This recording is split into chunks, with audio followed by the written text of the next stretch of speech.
He took himself seriously. Motel rooms had lost their punch for him.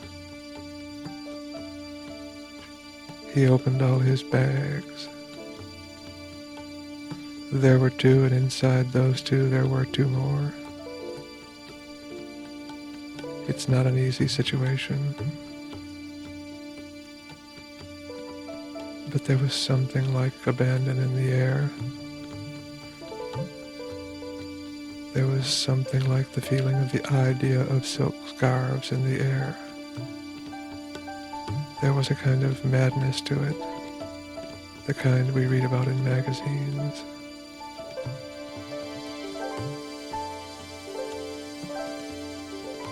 One of the bags contained a bottle of liquor, a sure sign of thoughtfulness about who one might have been. He poured himself a small drink in a fluted plastic glass sans ice.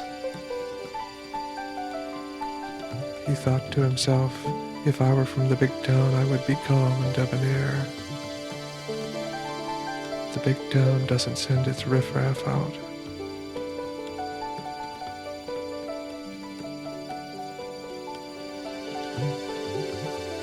He sat on the bed, both feet on the floor.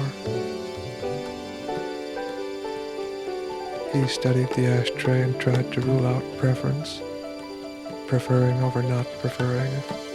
But he preferred gravity over what other state, preferring in that case earth, the earth as they say, preferring some state over non-state.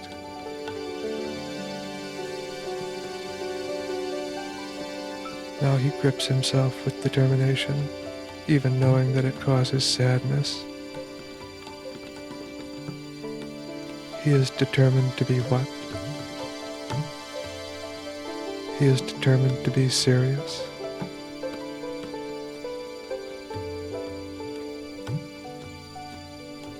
He had determined once to be serious. Later he knew that he had made a mistake, but too late he had arrived, and there were rooms, and all rooms were not the same. Some better than others, he thought. A better view, a better layout, better shower, softer bed, not so far from noise, more like home, etc., etc., very abstract. He lifted the telephone from its cradle. His determination got stronger, if no clearer, even as he fainted in its force. Were it not for our momentum, the inertia of our actions, the constant inspiration of our habits, we could not continue. The will is almost nothing, he thought to himself.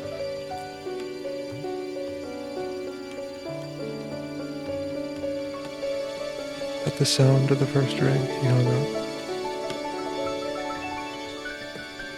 He pushed down the button and listened to the silence of the object in his hand, and then he hung up. Very dramatic.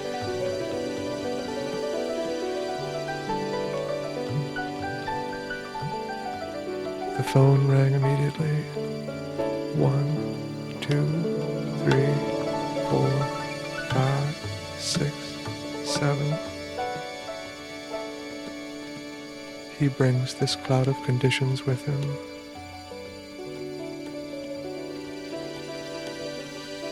He is at the center of a ball of hot stuff that we haven't put our minds to yet. And sitting on the bed in the motel room is no different. Somewhere in another room in range, somebody got it and phoned him.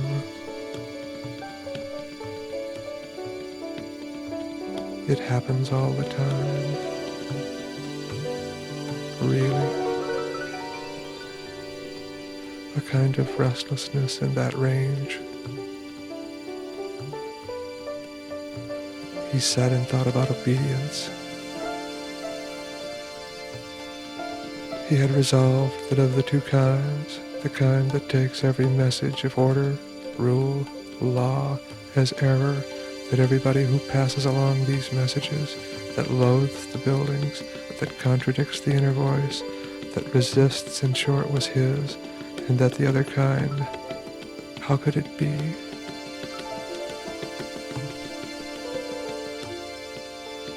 He wasn't happy with the world. He worked with the forwardness and the backwardness.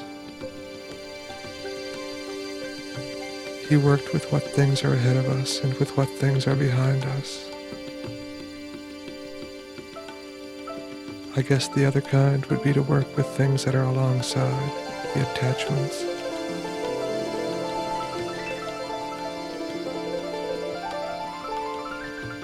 Obedience was impossible for him. At the same time, he was cooperative and indeed solicitous. No one in the world would have mistaken him for a real person. Obedience, etc.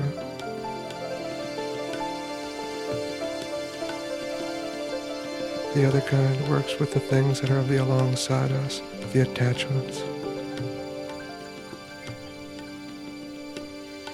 At the same time, he was cooperative. The numbers on the telephone, the parts of the book, the notes of the scale, they are the same, are they not? They come from the sameness of the idea of the outsideness, not the alongside the outsideness, the differentness.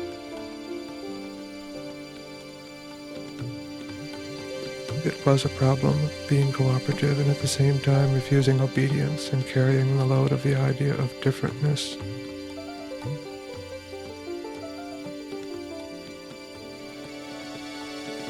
He wants. He handles himself in the morning. It's just like for every other man. The fantasy is the distance, the reluctance, the reticence, the otherness. The fantasy is the uncleanness. So getting up gets to be a problem for a sensitive person like him. The problem is to run that gauntlet again. Remove problem. Remove gauntlet. Remove run. Remove is to. Remove the. Remove that. Leave this. Make this whatever. He lights the motel room with a slightly blue body light. When he is alone, he forgets sometimes to walk. He just moves. Sometimes they touch, sometimes they don't, and everything in between. As sometimes he forgets to combine talk with thinking, and just thinks, or just talks. Especially, I think, it happens in those rooms. Who knows why?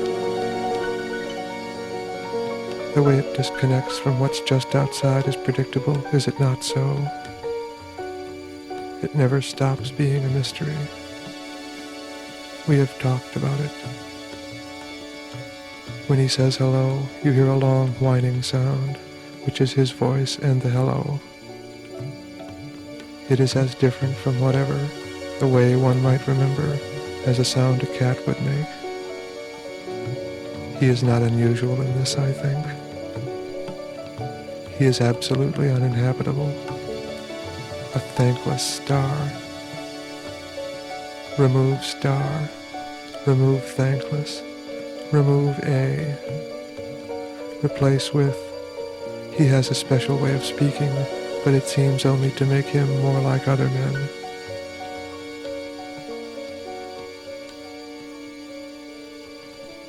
This is one place, and here every kid is armed.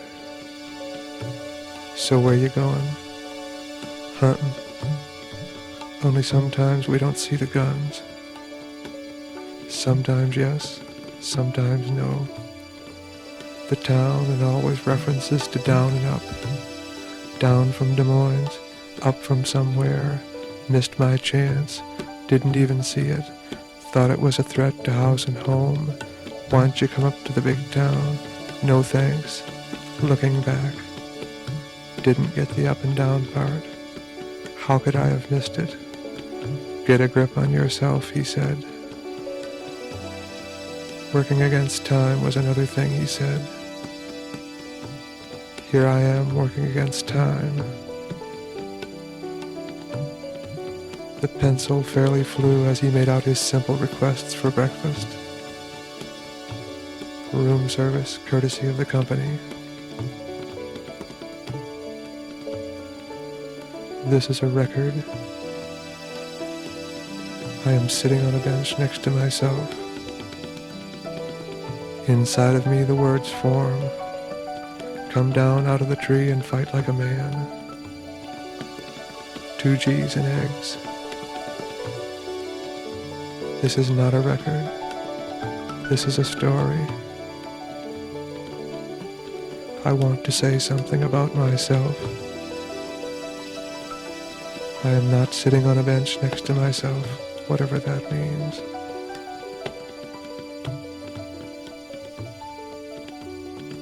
I am a city of habits. I am completely knowable in every way. I recognize superstition in every form. The anger of the words wakes me in the dream of myself.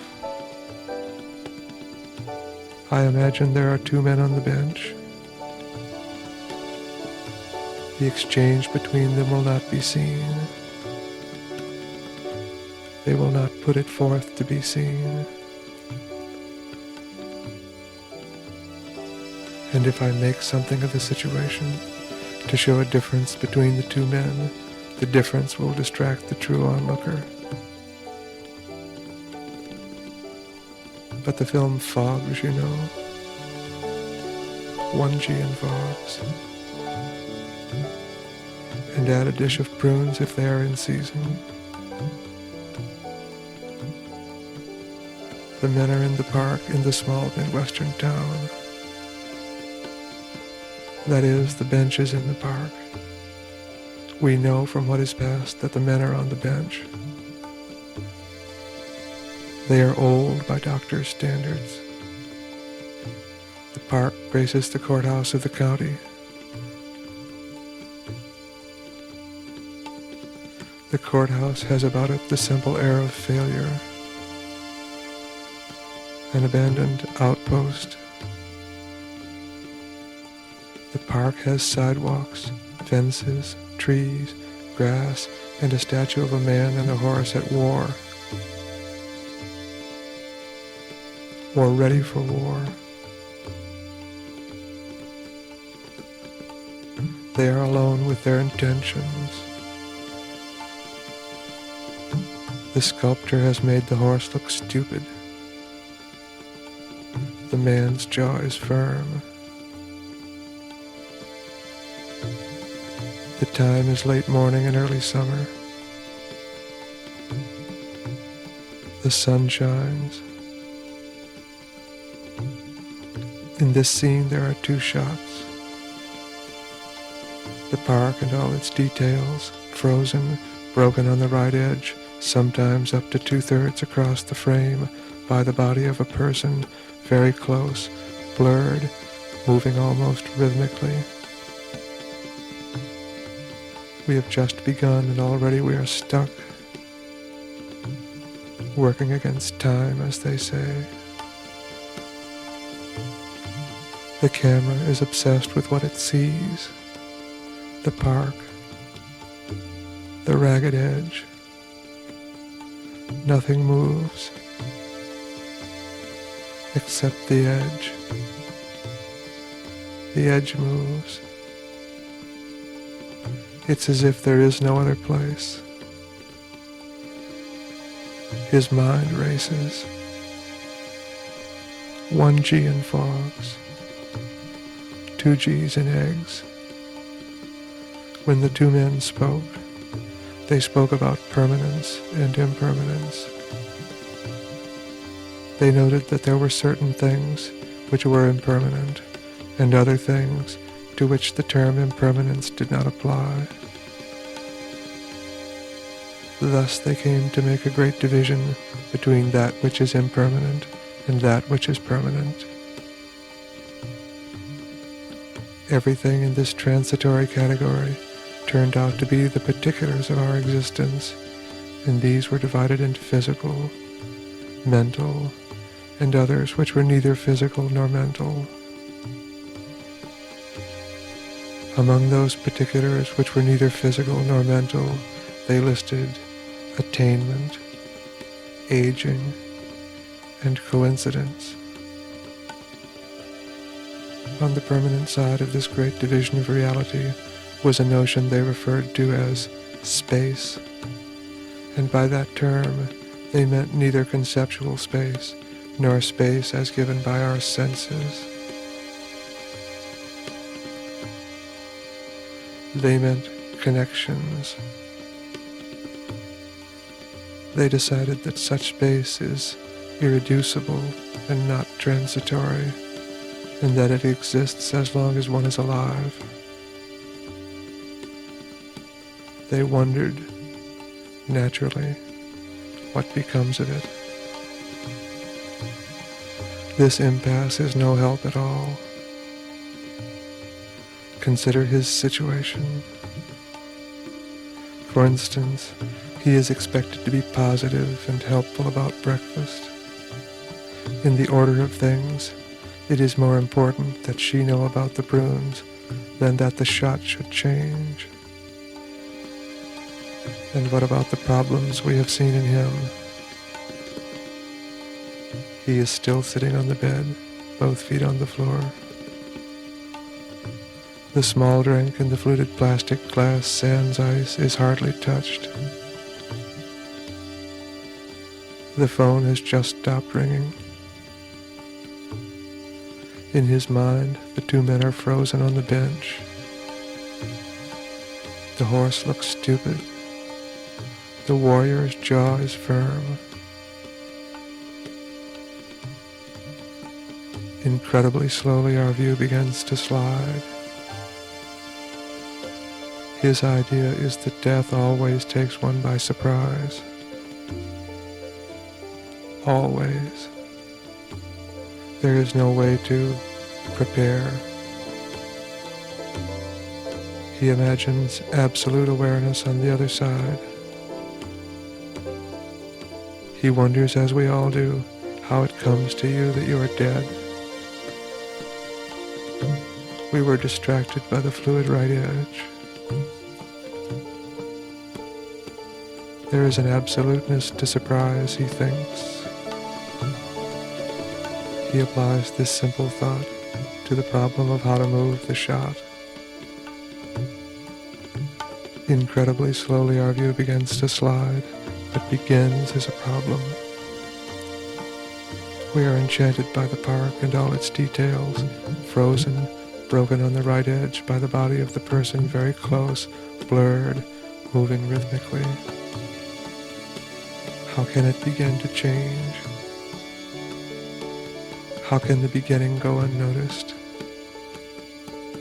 How can we pass from one state to another? Is it possible, if one already has a certain experience of life, to start directly on the path? Or is there danger involved in trying to do advanced practices without having the proper foundation? They came to believe that unless one has actually gone through the preliminary experiences, conclusions may be drawn on the basis of insufficient information, and that these conclusions may produce just the opposite effect of the one which is intended.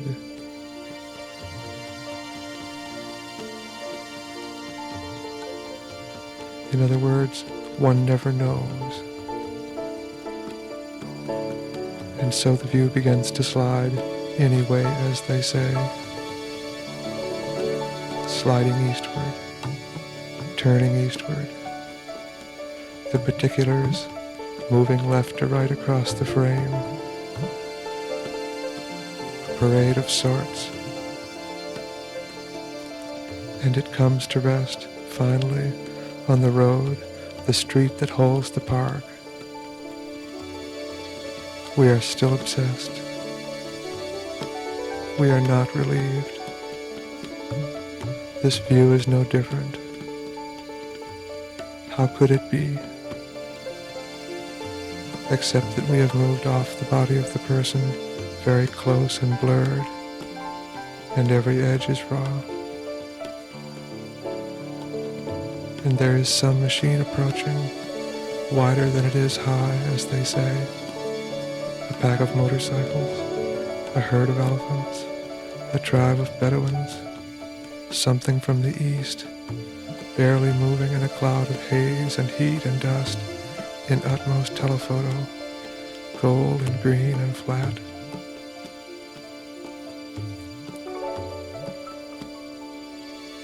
The idea of the slit, the eye of the needle.